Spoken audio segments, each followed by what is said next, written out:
Assalamualaikum warahmatullahi wabarakatuh.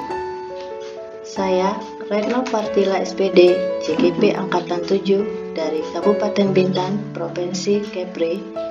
Pada hari ini akan menyampaikan koneksi antar materi, kesimpulan, dan refleksi modul 1.1.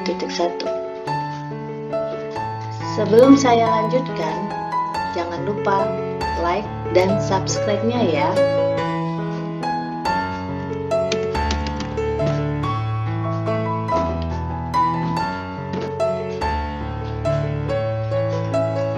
Apa kesimpulan Anda mengenai pemikiran-pemikiran Ki Hajar Dewantara?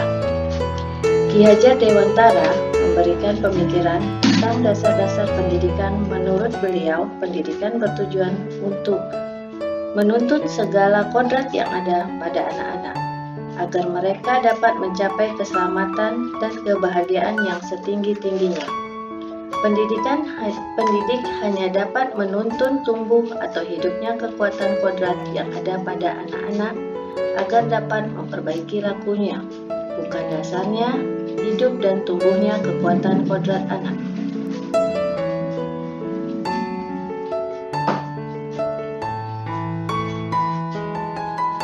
Dasar-dasar pendidikan.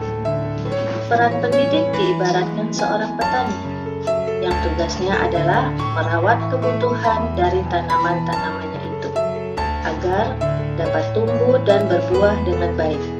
Tentu saja beda jenis tanaman, beda perlakuannya, yang artinya sebagai pendidik harus bisa melayani segala bentuk kebutuhan metode belajar siswa yang berbeda-beda atau berorientasi pada anak. Pendidik harus bisa memberikan kebebasan kepada anak untuk bisa memberikan ide, berpikir kreatif, mengembangkan bakat, yang sering kita sebut merdeka belajar. Tapi kebebasan itu bukan berarti kebebasan mutlak. Perlu tuntunan dan arahan dari guru supaya anak tidak kehilangan arah dan membahayakan dirinya. Budi pekerti. Menurut Ki Hajar Dewantara, budi pekerti merupakan perpaduan antara gerak dan pikiran, perasaan dan kehendak sehingga menimbulkan tenaga. Budi pekerti merupakan perpaduan cipta atau kognitif, karsa, afektif sehingga menciptakan karya atau psikomotor. Bermain.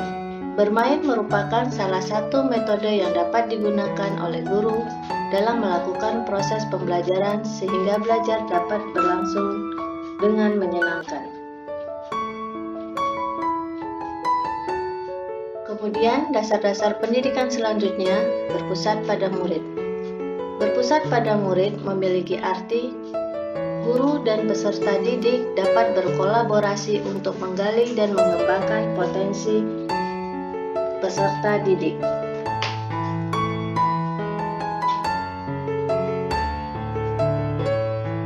Proses pembelajaran dan suasana kelas yang mencerminkan pemikiran Ki Hajar Dewantara.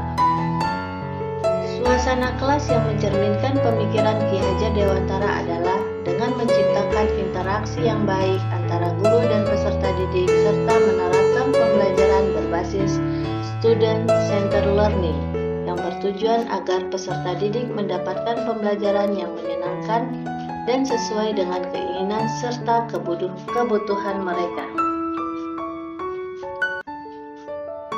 Proses pembelajaran. Dalam proses pembelajaran, kita bisa membuat kesepakatan dalam kelas sebelum kegiatan pembelajaran dimulai, dengan tujuan agar dapat menumbuhkan sikap komitmen pada diri peserta didik atas aturan yang telah mereka buat dan mereka sepakati. Proses. Di dalam proses pembelajaran, guru dan anak dapat melakukan dan mengembangkan pendidikan karakter di kelas saat pembelajaran berlangsung, seperti sikap religius, nasionalisme, mandiri, gotong royong, dan integritas.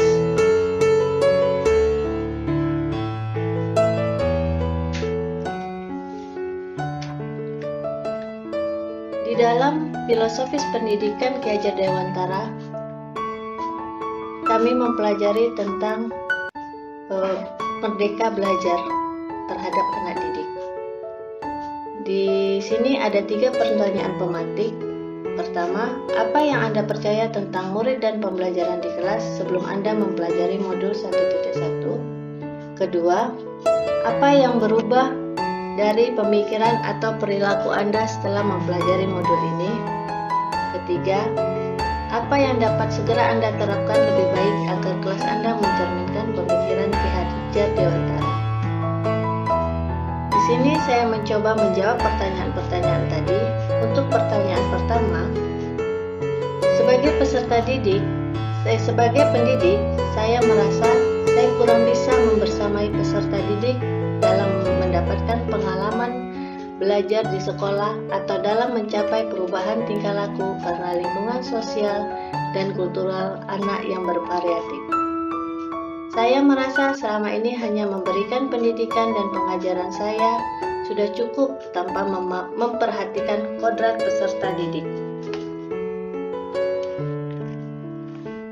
Untuk pertanyaan kedua, setelah mempelajari modul 1.1, pemikiran dan perilaku positif saya menjadi berubah, bahwa sebagai pendidik saya harus tetap bisa membersamai peserta didik dalam kegiatan pembelajaran dan mencoba untuk memahami kebutuhan dan kodrat peserta didik.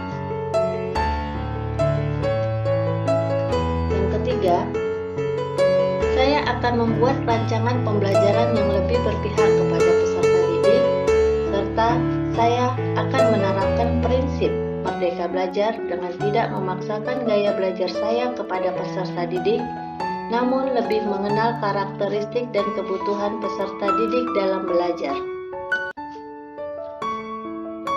Demikian presentasi saya pada hari ini. Semoga apa yang saya sampaikan dapat bermanfaat untuk kita semua. Tetap semangat, salam guru penggerak. Assalamualaikum warahmatullahi wabarakatuh.